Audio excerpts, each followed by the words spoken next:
What can you do when there's a major deadline looming around the corner, but you just don't feel like getting started? You know that waiting until the last minute will only increase your stress and the risk of screwing up. But how can you overcome that urge to put things off, to start moving and actually get things done? Hi, I'm Angela. In this video, we'll learn a simple solution that gets rid of procrastination at its core. The solution is just get started. Wait, you might think, that's easier said than done. I agree, and that's why I actually tried more than 30 different procrastination hacks and solutions from different books before I narrowed down to 2 top techniques that I found the most effective.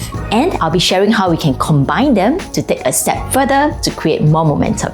Then we'll end off with a bonus tip to make it easy to get started on any task, even if you don't feel like it. Before we dive into the techniques, let's ask an important question. Why do we procrastinate in the first place? The main reason we procrastinate is not because we are lazy or unmotivated. It boils down to one simple reason. Because at the moment, doing the task feels painful. And the pain outweighs the immediate pleasure or reward of doing the task. When we think of something we need to do next, our brain actually does a split-second evaluation. If the task feels painful, hard or challenging, it decides to switch to something easier and more fun to do, such as a mundane task or some other distraction. So how can we avoid such unhealthy instincts? Well, we can change how we feel about a task in 2 ways. First, by making the painful task seem easier and more enjoyable. And second, by making the distracting alternatives harder or less satisfying to do. In another video, we cover different ways to address both sides of the equation so you can tip the mental scale in your favor to convince your brain to start taking action. But if you were to narrow down to just one thing to do, what should it be? The simplest way to beat procrastination is to just get started. This concurrently tackles both sides of the scale. Once you start doing something, you actually realize that it's less scary than you imagined. And once you get drawn into the task, the progress can be so satisfying that other distractions also seem less attractive.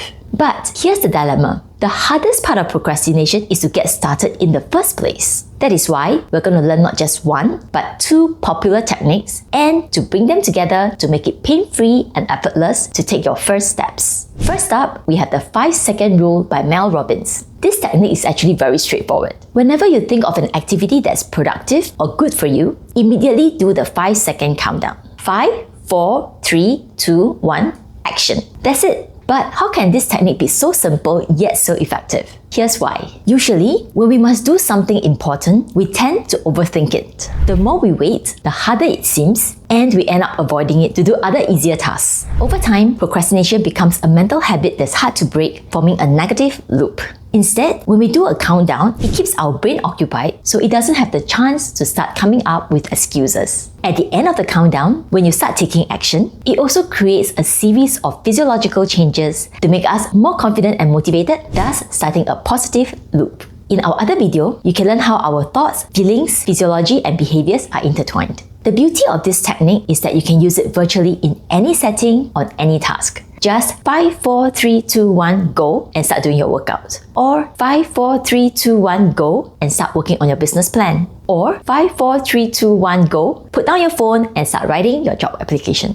Make sure you count down from 5 to 1 to have a definite endpoint. Mel's 5-second rule is a good jump-off point to stop overthinking and start taking action. If you want to learn more about the practical uses of this simple yet effective rule, check out the free online summary on reading graphics. I've added the link in the description. But sometimes, we need a chunk of time to get important work done, keep out distractions, and build some momentum. This is when I find the second technique especially useful, and that's the Pomodoro technique. This technique is also relatively simple. The idea is to set a timer for 25 minutes, then work on the task at hand with 100% focus. It's important to set aside all distractions. If random ideas or thoughts pop up, just write them down on a separate piece of paper and flip it over. You can deal with them after the session. The goal is to just keep going for 25 minutes until the buzzer goes off. Then give yourself a short break of 5 to 10 minutes before you start the next cycle. You can also give yourself a small reward or a mini treat, like a few minutes of fresh air or relax over a cup of coffee.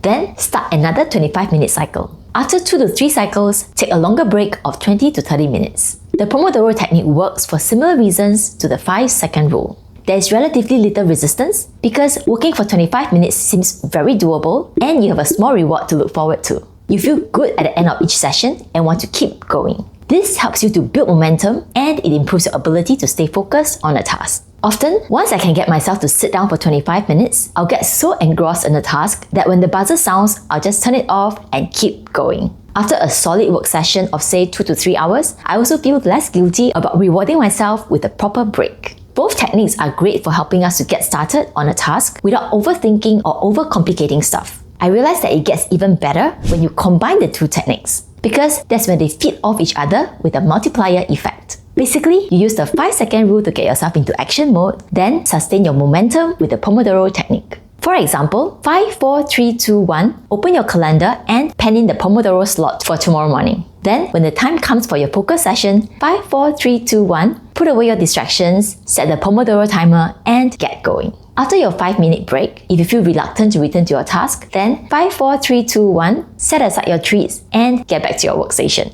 Can you see how easy it could be to get started and to build momentum repeatedly throughout your day? Imagine if you can make things even easier with some prior preparation. Here's your bonus tip: a success preparation checklist. Think of the tips in this video like launching a rocket. The 5-second rule is like the ignition sequence of a rocket launch where you do a 5-second countdown, then launch the rocket. Once the rocket is in the air, it needs constant propulsion to keep moving. That's where the Pomodoro technique comes in with 25-minute focused work sprints followed by short breaks. But of course, your rocket launch will go a lot smoother with some prior preparation. We have just 3 ideas on this success preparation checklist to make your 2 techniques even more powerful. First, prepare your workstation. Overcoming procrastination is not just about reducing pain, but also about removing distracting pleasures. To set yourself up for success and focused work, clear your digital and physical space. At the start of your day, set a timer for 10 minutes to do the following. Close all apps, tabs, and programs on your computer, put your phone on silent mode, and declutter your workspace, starting from your work desk and cleaning outward to the area within your line of sight. Once the 10 minutes are up, stop cleaning. That's because we don't want the decluttering to become an excuse to delay your task. Second, identify your priorities.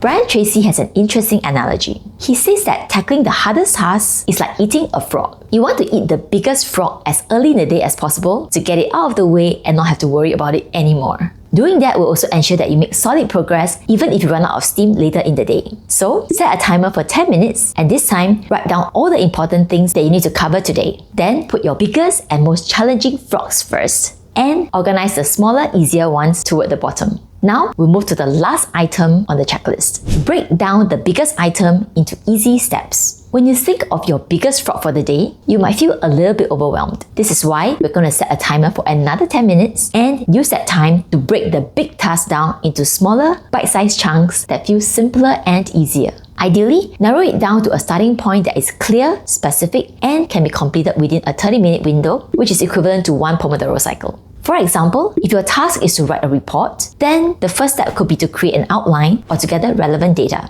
Then, do the introduction, followed by 1 section at a time. Personally, I prefer to settle this checklist the night before so I can start my day fresh and ready to go. You can also place your checklist and priority list on the table or on the bathroom mirror so it's the first thing that you see in the day.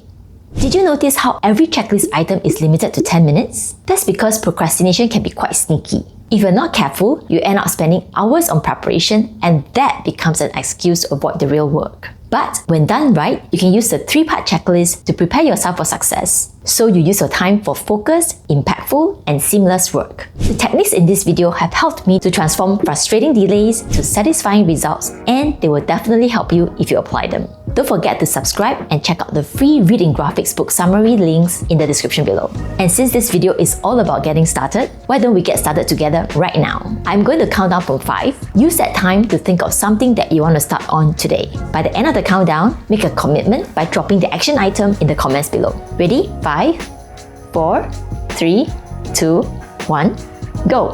Have you left a comment? Have a fulfilling day and I'll see you in the next video.